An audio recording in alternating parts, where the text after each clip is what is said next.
Ready? Yeah. I think to start coming off the bye, you know, we were able to get a little bit ahead game plan wise.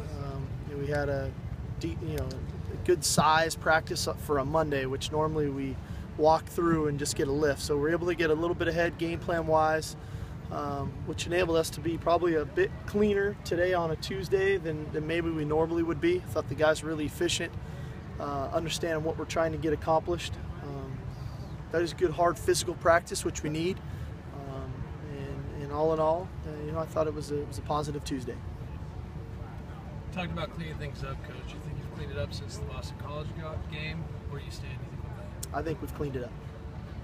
It seems like the players have kind of moved on. I feel like the Boston College games in the past, we need to move forward now. Is that kind of the approach to things? Well, I think it was, you know, when you have a loss and then you go into a bye week, you can, as coaches and a staff, and then obviously for the players, you dwell on the loss probably a little bit more than you would on a normal game week, where you can really magnify some of the issues that you have and you can work on them and you can fix on them. And the players probably heard about the loss a little bit more from the coaches, from family, friends, from you guys, quite honestly. And so I think for them, then they finally got a couple days off there over the weekend. They got a chance to watch some college football, some NFL, and now they came back, and the sole focus has been on Oregon State. So I think they've probably welcomed moving on from it, but they had to hold on to it probably longer than a normal loss. Do you think this will be the first real challenge for your secondary, facing a guy like Manning? Well, Sean Manning, I think, is a great player, and he's been doing it for quite a while. And he's in a really good scheme. Coach Riley does a great job with the play-action pass game.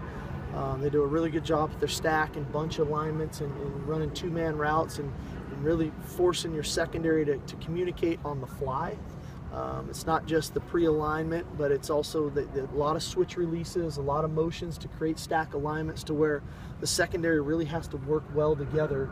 And then they have to be in the right place because he throws such an accurate ball, especially down the field. So it'll be a great test for us. There was so much focus on game one under this new regime under you. Do you feel a similarity how your regime will, quote, bounce back? There's a lot of Trojan fans, faithful, even players that have to prove we lost a game, but it was almost, I don't want to say a fluke, but we just didn't play well. I feel it every week. You know, I feel that's my job. You know, I mean, I chose to come to USC to be the best. I came here to win championships. You know, and expectations, believe me, are extremely high at USC, and you have to recognize that when you choose to come here. And I say that to every recruit. I say that to every coach I might hire.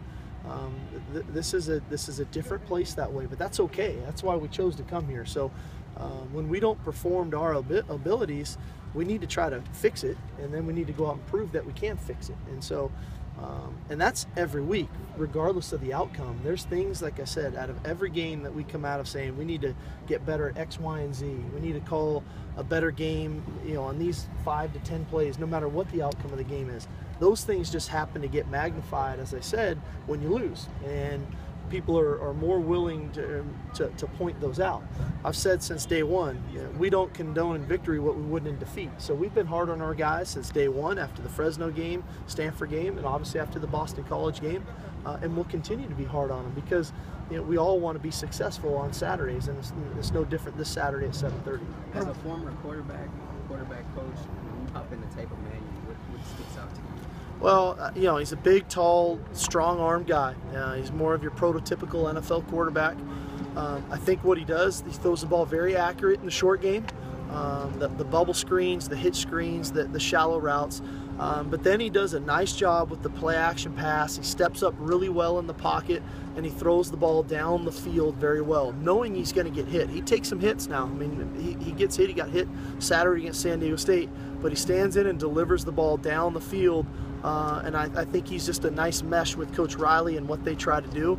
And they've been a good tandem here now for a few years. Immediately after the Boston College loss, you talked about the direction of the team, maybe using the pass to set up the run as opposed to vice versa. Where are you in terms of the direction? I think we've got a great game plan. I can't wait to go execute it.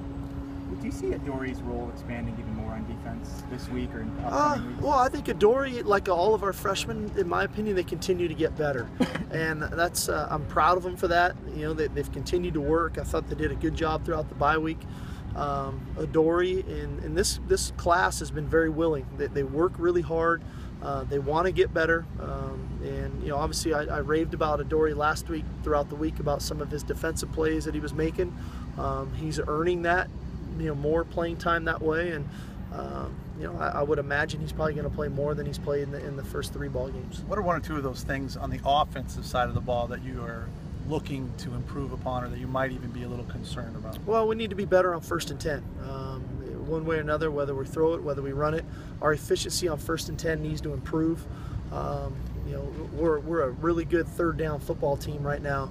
And that's with putting ourselves in some really difficult 3rd and long situations. So if we can improve on 1st and 2nd down to make our 3rd downs even better, we can be more efficient with our drives, we can extend our drives, and that's when we're at our best as an offense. Can you talk about Jordan Simmons a little bit, what you've seen from him and going forward? Well, Jordan is, again, he's just a little over 9 months out after, post ACL surgery, and for a big man, that's a lot of weight to put pressure on that knee. So we're trying to bring him back into the fold.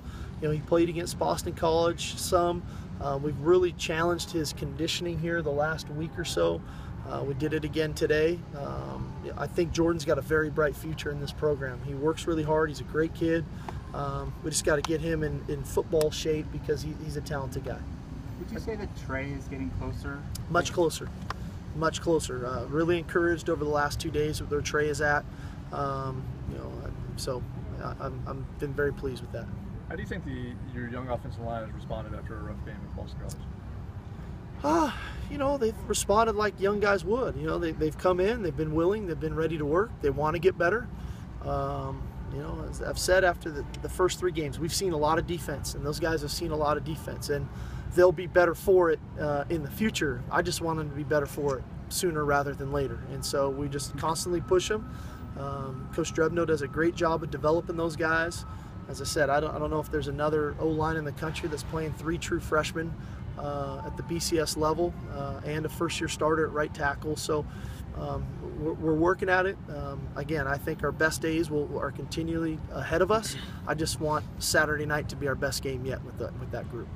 What do the Beavers do well on the defensive side? They're a veteran group. This is our 4th straight defense we're going to face that is a veteran group. I think they start, I believe, 8 seniors on the defensive side of the ball. They're all juniors and seniors on the 2 deep. So they play really well together. They play fast. If you hit them with something early in the game, generally it doesn't work later in the game. They make very good adjustments. Coach Bankert does a fantastic job. He's been a defensive coordinator in our conference for quite some time. But I think the biggest thing they have is really good team speed. They understand their scheme. They're a veteran group, and they make really good adjustments. Do one more.